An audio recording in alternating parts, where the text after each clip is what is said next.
Welcome back to Sonic Unleashed. Okay, so now it's time for one of my most hated levels in the game. I actually really like the level. Chip, let's go restore the last of the planet. Dwibs, Pedro's Tails. Yeah, I'm Tails. Stop trying to steal my role. You already have the best character in the game anyway. Leighton, sit down. But the contract said I could be a small person. No, We're almost at Eggman's main base, Sonic. I doubt he'll be happy to see us. I'd get ready for a welcome parade. Guess they won't just let us through. You think? Yeah, he's Eggman. Giant small bears. Okay. Basically, for as much as I don't like the first Sky Chase level, it's at least pretty simple to get through. This one, however, this one is fucking brutal if you're stuck at QTEs like I do, because oh my god, it's just like you have to be very careful, like, because if you fail more than a few, you get in serious danger, especially during the boss battle. It's kind of like typing of the dead. And again, like I said in the in the first level, I just find this gameplay style to be incredibly shallow. This is like the most lazy, easy kind of level you can make for any game. Just have a cutscene playing and plaster QTEs on it. I mean, heck, even the adventure version was more. Yeah, so, I actually really like the the adventure version was ones. less linear. Yeah, fact, I actually like those. It was back in the day when Sega still remembered what Panzer Dragoon was. What fans? What now? Panzer Dragoon, Joe. But basically, it's a franchise of shooters, which also had a JRPG called Panzer Dragoon Saga. Sega AP. Yeah, basically a Sega Saturn franchise, basically. A Sega Saturn franchise. Yeah. Very few survived. Yeah, it's a shame because Panzer Dragoon was awesome, and I've heard from people who played it that Panzer Dragoon Saga is a sadly underrated and mostly unknown JRPG gem. But unfortunately, it's very hard to play that game because you gotta get yourself a Sega Saturn and a copy of the game, and unlucky you if you're European, because Europe got not just Europe, because very few copies of the game were actually made. So it's so copies of it on eBay go up to 200 euros. It's crazy. Ugh. Yeah, due to the Sega shitty marketing of the Sega Saturn, we got things like this, and in the entirety of our franchises like Sakura Wars not getting localized because of reasons.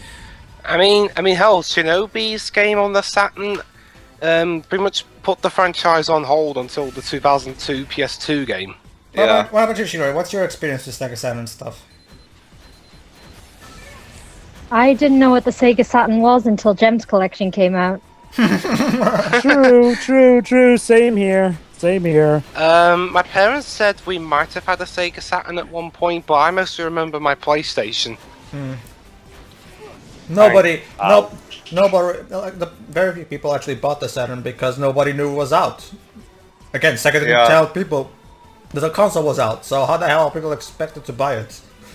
Didn't you mention it when we were doing our LP of Treasure Tracker that they literally just announced it and put it out? Yeah, they literally said, "Oh, by the way, the Sega Saturn is out. Go buy it."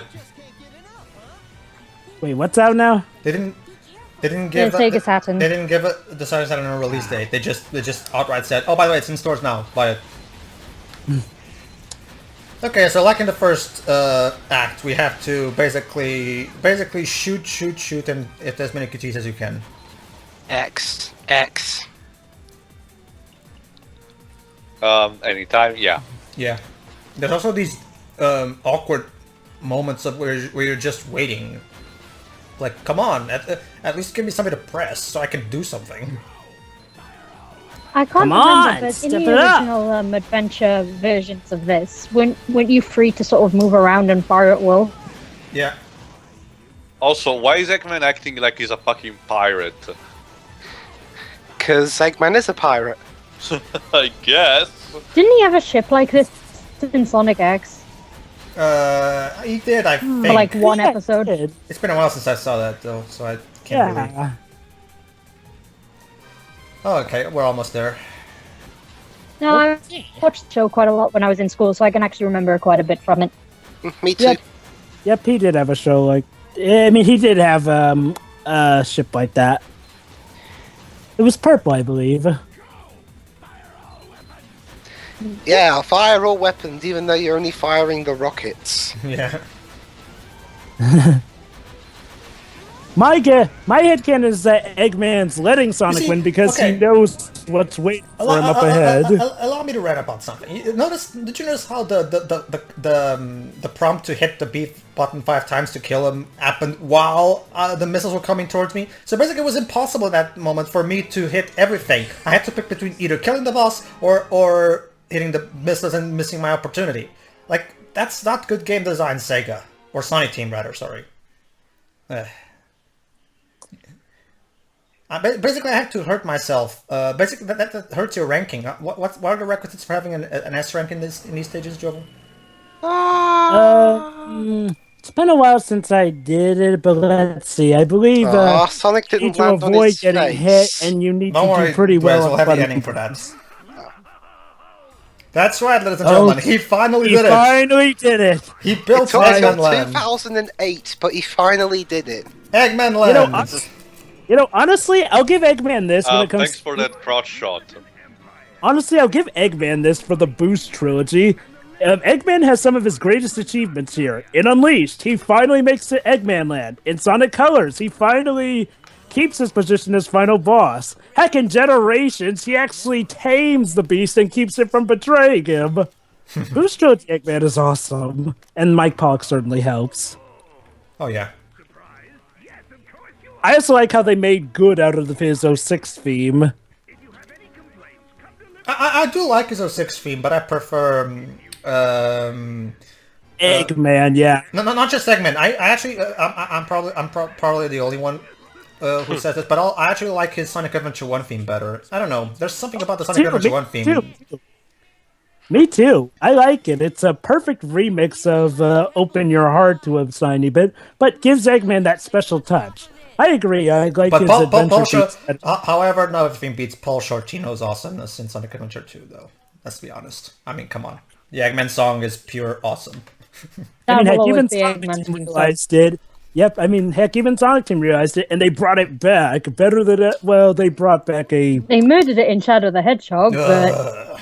Yeah, honestly, that song was one of the better songs in Shadow the Hedgehog, and it was the a longest remix. level in the game.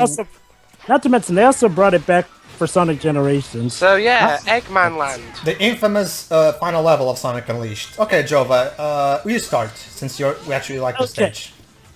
Oh yeah, okay, from a story point, this actually makes sense for this to be a complete death trap. And He is Eggman. yeah, and honestly, I feel that you can actually make this through on your first try. The only real troubles are the issues when the Werehog comes to play. I mean, for all the speed sections with Sonic, it actually handles pretty well fine in both the HD version and the SD version. That said, the Werehog sections can be weird, to say the least.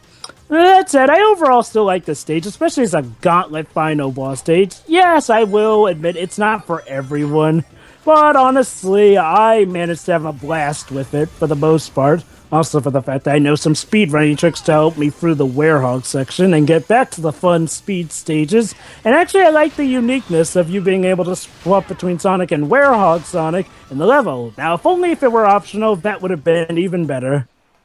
Indeed. So yeah, overall, I actually like the stage. I will agree it can have its BS moments, but overall, it's actually fun. And I actually do look forward to seeing if the Unleashed project can eventually have something of a counterpart to it. It's gonna be really hard, though. Wow, there's no, no. Oh yeah, but that's right, one more thing. Hold on, Joe. What is it? What is it, Libs? Yeah, that's No right. Werehog battle music, yay! Yeah. That's actually, I was about to say one more thing. Yeah, it actually holds off on the repetitive battle music. Yep. Oh yeah, that's like the gimmick they do Sure, have you for actually rope. played for this level? No, I wasn't able to. Well, did you play? I'm guessing you played for the SD version of it then. No, I haven't been able to play this level at all. Oh, really? Yeah. You haven't reached yet? I've heard things though.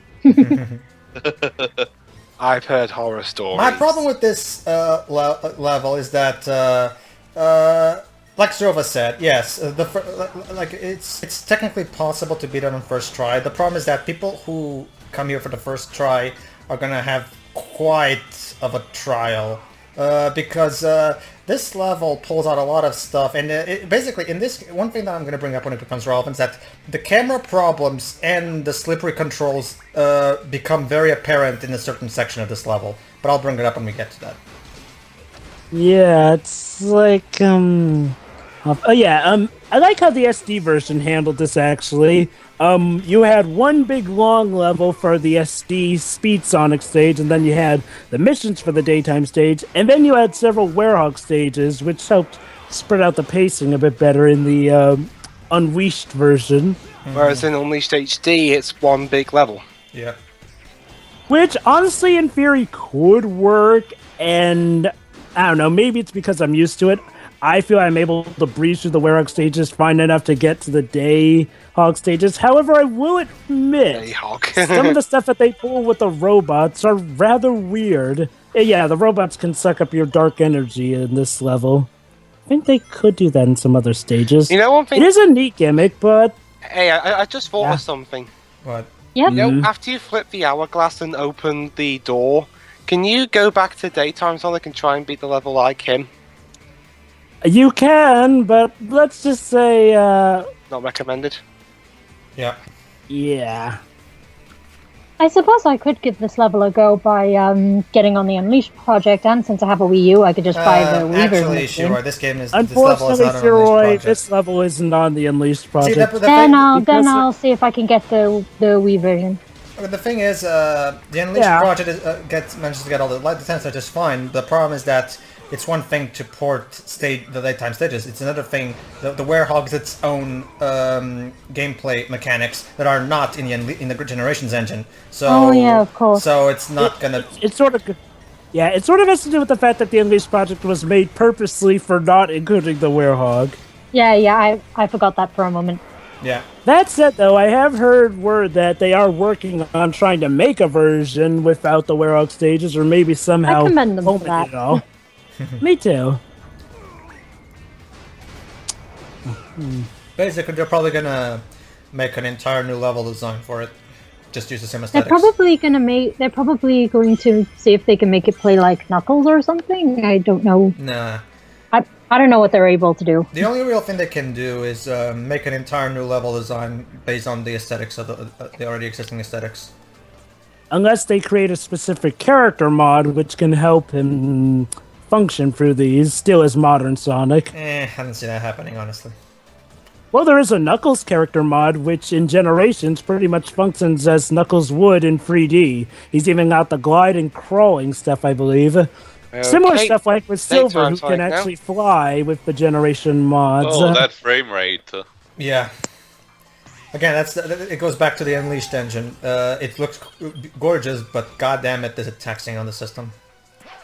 I think it also has to do with the fact that the game is loading when you're swapping between two Sonics in this level, I think. Yeah, that too.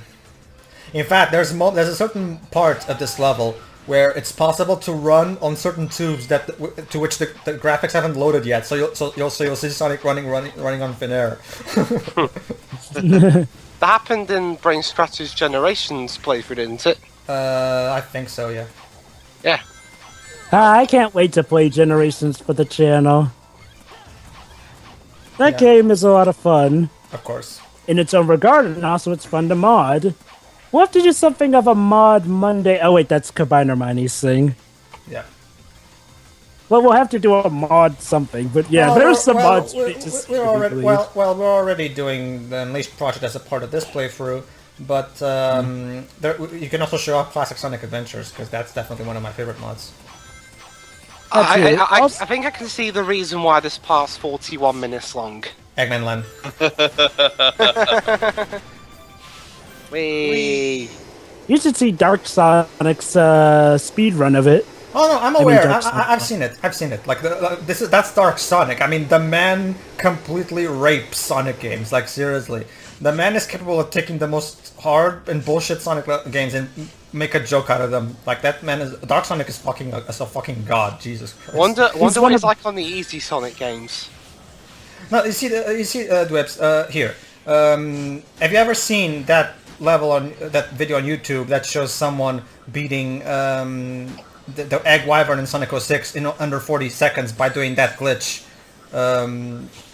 where you throw the Sky Gem and then I don't think I have. No. basically it's And have you also seen Poke Captain's Mass? Oh, go on. Basically, Dark Sonic found a really weird glitch in 06 that allows you to beat the boss attacks like 5 minutes in under 40 seconds, because for some reason the game loads the victory screen if you do a specific combination of moves. Like, it makes no sense, but somehow he found it. And another example is good old Poke Captain. He was also the one Meadow Harbor. He was also the one who discovered the infamous Knuckles Infinity Jump in Sonic Boom Rise of Lyric. Anyway, I hate this part. Why? One, Drop Shadow. aside from that, Beam walking. the game won't allow me to I can't switch cameras. If I try to switch cameras, it won't allow me. Basically, I'm at the mercy of the camera, and I can't. This would work a lot better if I had an overhead camera, you know, so I could properly see how close to the edge of the tube I am. Also, the controls, and this is where the kind of loose controls in comparison to Generations become more apparent.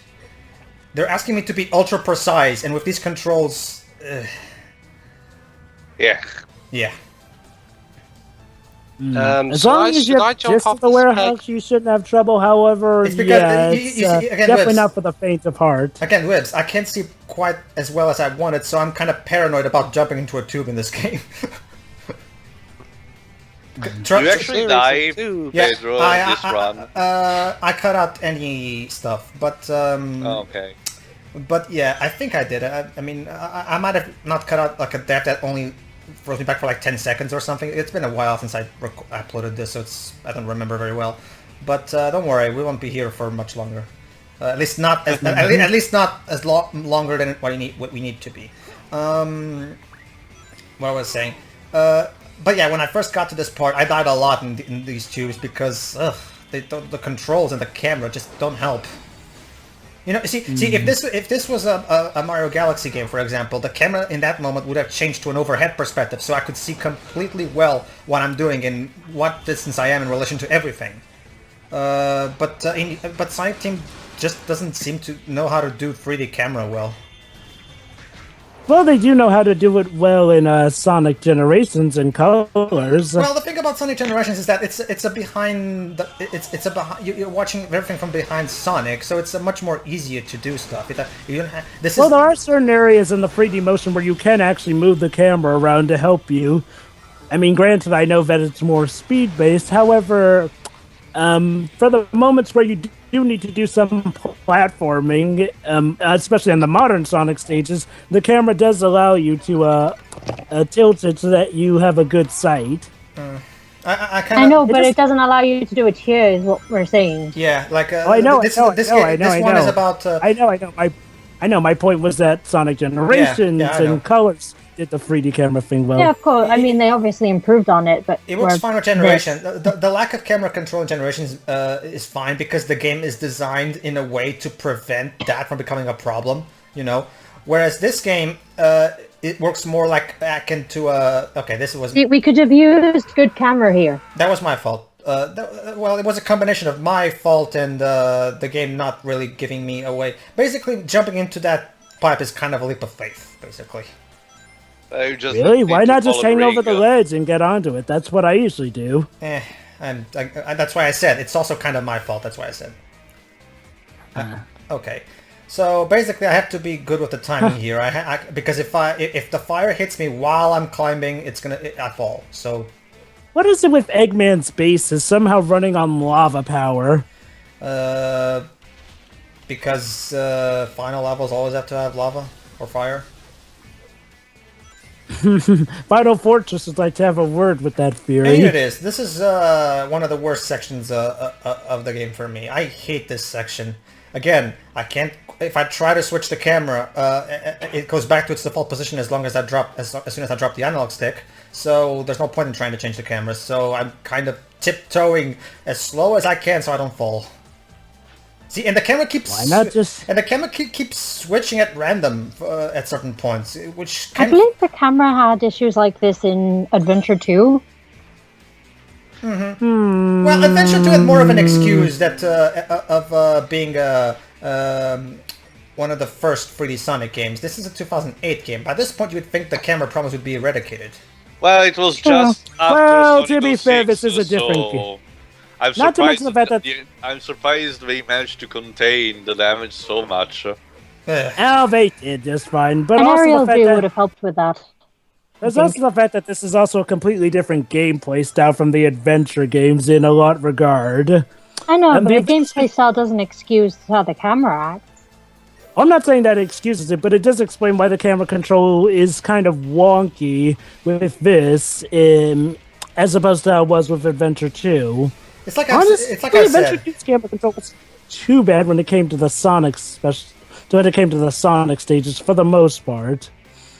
This is I think one of the main problems of post Naka Sonic Team is that they never managed to get something absolutely right at first ever. They always need at least 2 games to refine the formula they have.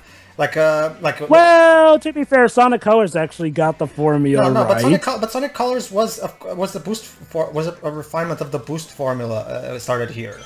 I'm talking about Exactly. I'm talking about starting a whole new gameplay style and getting it right at the beginning. You know, because a lot. Oh, I get that. But you said that it takes them 2 tries. It technically only took them 1 try with the Boost trilogy. Well, when it comes to 1 try, I'm talking about getting it right in the debut game. Meaning, this is the debut game with the boost gameplay. Okay. Whereas, I mean, think about it. Sonic Adventure, the Sonic Adventure 1 formula had a lot of potential, but they screwed it up by inserting stuff like the cat, which didn't need to be there. With the boost formula, they not only was the controls and camera a bit, stuffy. There's also the Werehog shit, and with Lost World, despite being a more simple gameplay style, they still managed to bog it down with some dumb design choices here and there. So it's Sonic Team just doesn't seem to ever be able to get things right at first. They always need they always need some time to refine shit, and it's kind of. That's why I'm so paranoid whenever I see a Sonic Team game that has a completely new gameplay style, because I just don't trust Sonic Team well with inventing new gameplay styles. They're very experimental, is what they I are. know. It's like, don't get me wrong. I'm whenever fine they with get that. I just don't think they're talented enough to do as many experiments as they do. At least properly. Whether or They not had it's a, their they had a decision great to do formula all. in the beginning, so I don't see why they couldn't have stuck with that for a few years and just added on to From it. what I've Go ahead, From what I've Joe. heard, that was apparently Sega's decision. Well, I mean, honestly, I don't know how much Honestly, I say think in a Sonic way Team- both companies are at fault. well, not so much companies. Absolutely. I'm not. Not I so mean, I'm not Sega are saying the that's naggy publisher, but Sonic Team are the ones that make the game. To be technical, Shiro, Sonic Team is not a company; it's a studio within the company. But yeah, Sorry? Yeah. yeah, Sonic. Well, don't you know, Sonic Team is a studio at Sega Japan. I know, but I said Sega's. That's what I said. Sega's a naggy publisher, and Sonic Team make the games. Well, Sega's kind of the company who also runs Sonic Team. Yeah, I'll just quote. Sega has a lot of say, and ever since Sega got bought in that merger with Sega Sammy, or I think it's called, management has been a bit questionable, to say the least. Like I said before, Sega's a shitty company that doesn't give a shit about quality. I mean, Well, they really are now starting to give a crap about quality. yeah. Like we haven't heard that before. Well, actually, we've Yeah, never honestly, heard. Joker, until it's one thing to tell, but you have to show, and until they actually start showing, then Remember, I Joe, remember think that they moment. deserve every sort of backlash they get for now. Joe, remember when? I'm not saying that I automatically. Hey, wait, hold it, guys. Let me stop you right there. I'm not saying that I automatically buy it. I'm saying is that this is the first time that the actual head president of Sega has actually come down and admitted that they were doing terrible and everything, and actually going to fix it. And they didn't do I'm not it because saying- But they didn't do it because of what people were telling them for years. They did it because another company told them what we've been telling them. Yeah. Like the thing, Atlas, it was Atlas who I know. After Sega bought Atlas, Atlas was like, you know guys, maybe you should start, I don't know, caring about the games you make, like we do. And people I thought think Atlas had a lot of balls to say that. Shiro, this is Atlas we're talking about. And I people know. thought Sega buying Atlas would only be a bad thing.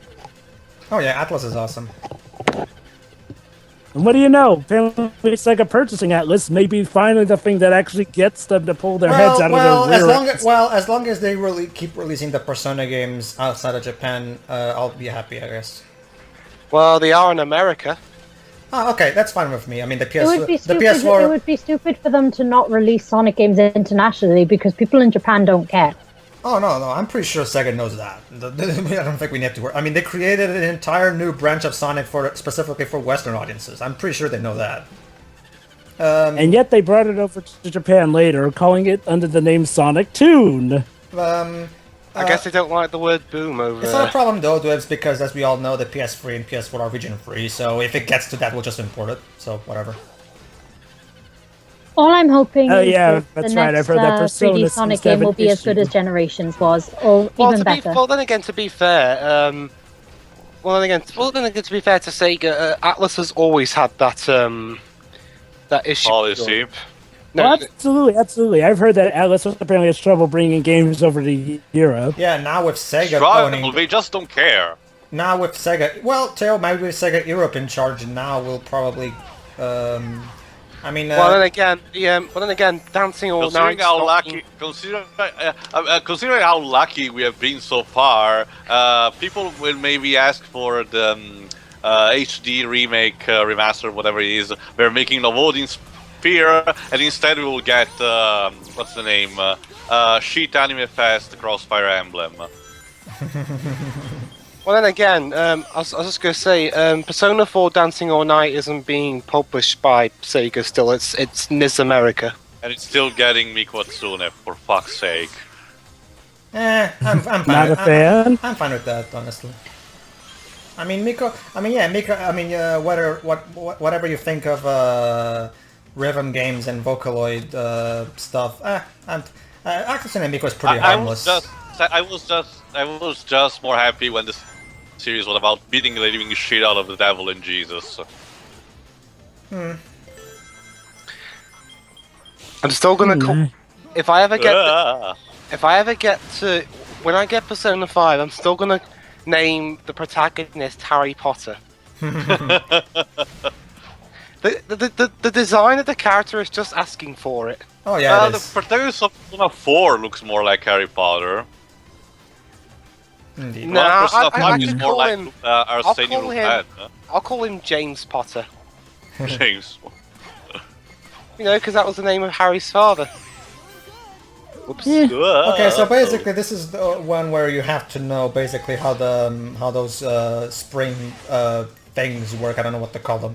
Basically, X to go forward, A to go Mouse up, B to go down, and what is Y again? Lamb. Was to go. Baby, don't hurt me. All right, going up. There we go. Hey, this reminds me a bit of that part in Final Egg, except going down instead of up. For a minute, they're going to say this reminds me of a puzzle. All right, QTE. Wow, we're actually still in this level. Yes, we are. 20 minutes. This level goes on for forever.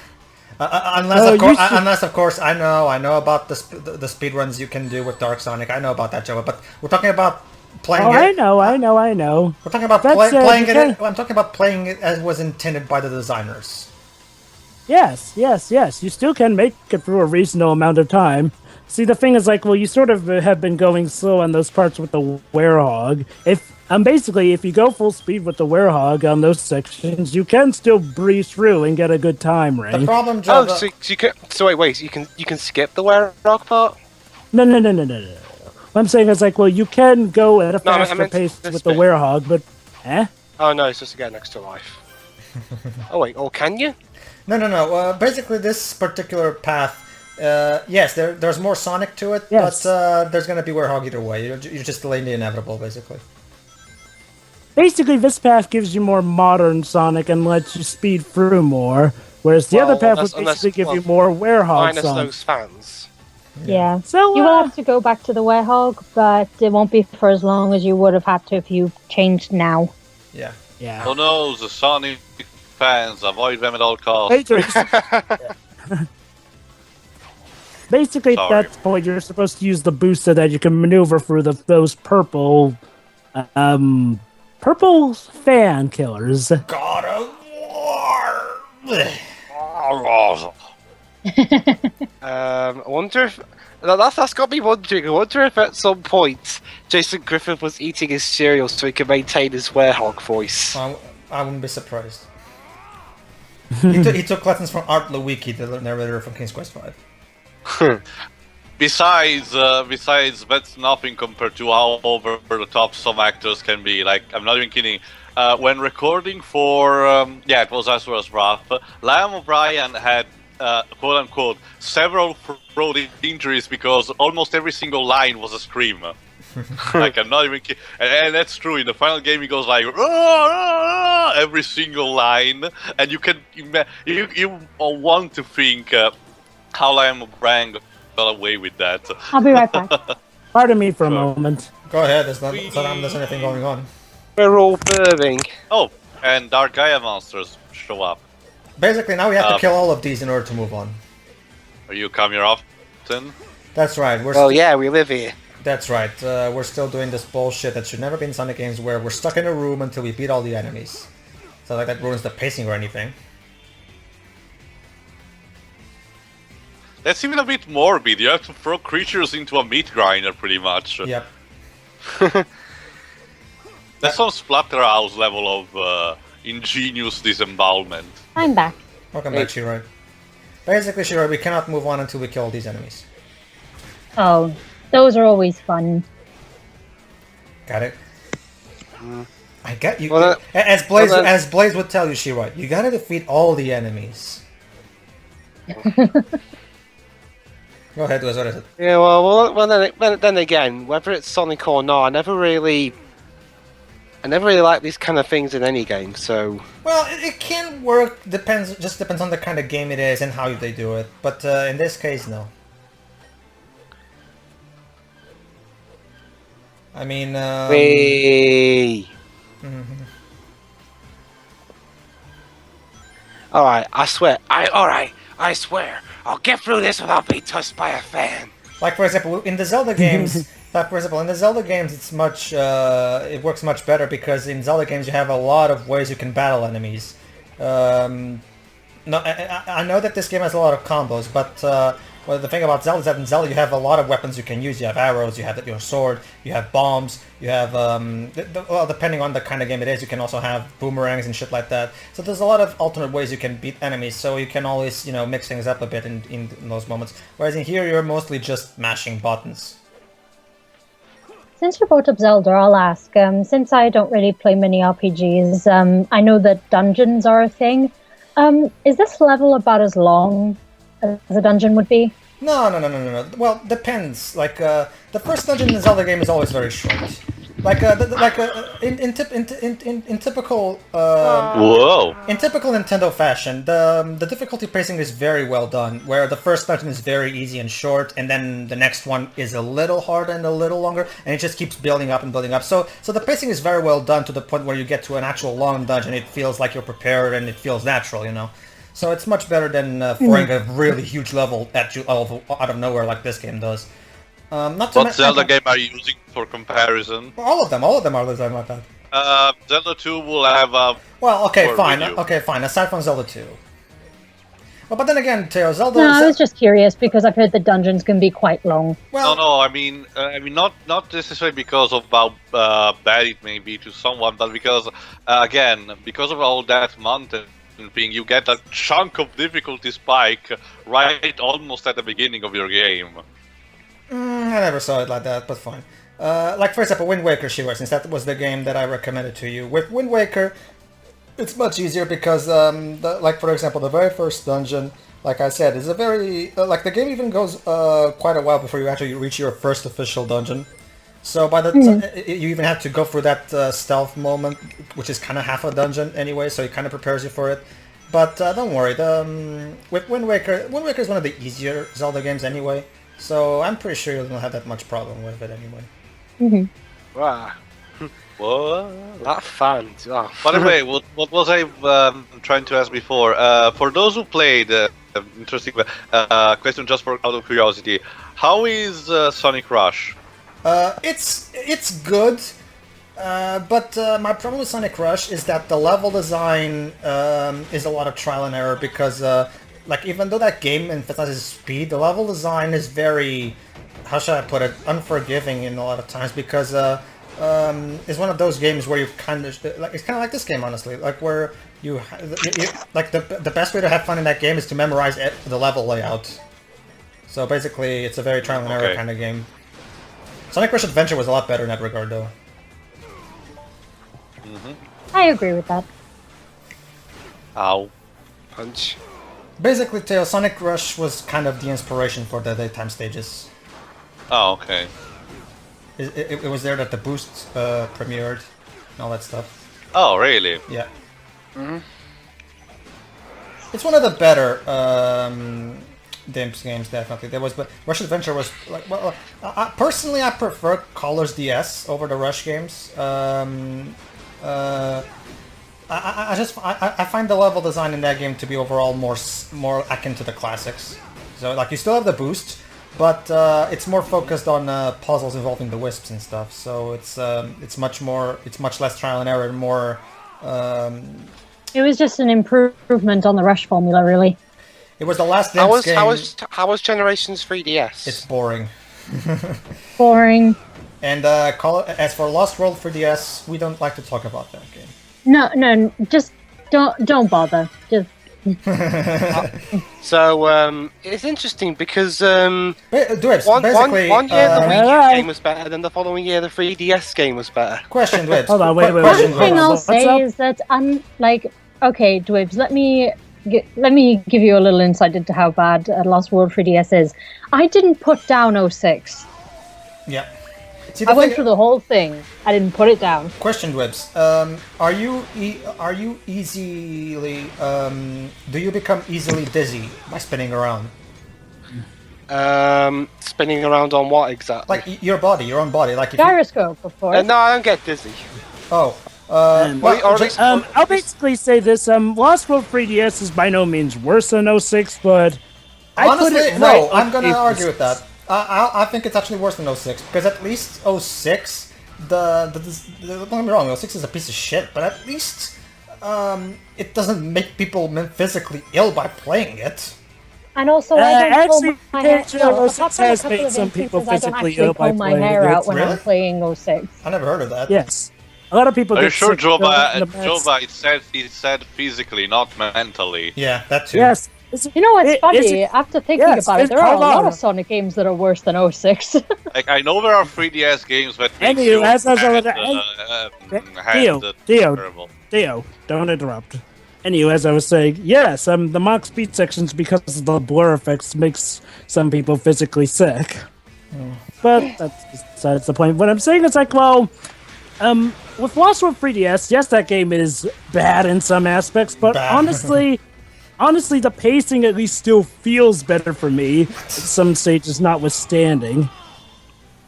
I mean, honestly, and yeah, also the more consistent control scheme, and the story, of course, is not nearly as bad as 06 is by default, but yeah, also, I still don't have as much trouble with the controls in Lost World 3DS, not to mention the fact that I can at least skip the special stages, the worst part of that game. Whereas 06, I can't skip the worst part of that game, now, can I? 39 minutes! And that, ladies and gentlemen, is why I consider Lost World 3DS slightly above 06. The levels in that game go so fucking long. Ugh. about Lost World Wii U? Trust me, Dwibs. You They don't feel nearly as long as when you're running. Basically, Dwibs, all you have to do is spell out an SSMP, Frozen Factory, Zone 3, and people will go, 3DS version, of course. I meant how was Lost World Wii U? Oh, that was Lost World that Wii was U much. was actually. Lost World I'd Wii say U that's- was Lost World DS was so bad It's- it made the hold Wii on, U version hold on. seem like a fucking masterpiece by comparison. With the Wii Hold U on, version, Pedro, he was I think they had asking a good me. idea going for it. I just think they executed it poorly, whereas the 3DS version is shit from inside out. All right, let's continue. Basically, I'd say that the Lost World Wii U version is good, but it is incredibly wonky, and the hint system is very poorly executed. So, yeah, your experience can heavily vary based on how well The you... one time you want for the Oma Chow, he's controls. not there. Yeah. If you know the controls well enough, I you mean should now have that Oma fun. Chow's not got that much of an annoying voice anymore. Yeah, he's got the most amazing voice ever now, so... I wonder who it is. Or a Bailey. Yeah. Oh boy. Okay, so yay, the world is back together. Yeah. Ah. I thought we were Bye. missing still. Alright, everybody. It's good to be once again connected to the Earth's mantle and core. Everything What's is up? connected. We Oh all my Of god, course. I love this theme so much. will go back to being sealed within the core, and my work will be done. Yeah, so then you can go fuck off. You see, this is why I'm so kind of meh on the Sonic Lost World soundtrack, despite it being good. Because I don't know, I just don't feel the emotion that I felt in this soundtrack in Colors. I mean, I do feel the emotion, but I think the People difference say is that like, the well, Lost this one World does it is on a very much Sonic-y, grander scale. or- I'm not sure. My fear is that this one does it on a much bigger scale because, well, the whole world adventure theme, and when something involves the whole world... Colors didn't have the world scale, and still had a fantastic soundtrack. Much better than Lost World, though. I mean, Your I enjoy mileage Lost World varies. music when I'm actually playing the game, but outside of it, it's okay. But a lot of it doesn't resonate I with take me it at it's all. not Tommy Atani's best work. yeah. I mean, compared to the main theme of, compared to the main orchestral theme of Sonic Colors, dun, dun, dun, dun, like it's so awesome, so John Williams-esque. All right, see everybody. But yeah, we'll see you for, I think it's the finale next part. Yes, the finale. See you then. All right then, see you then.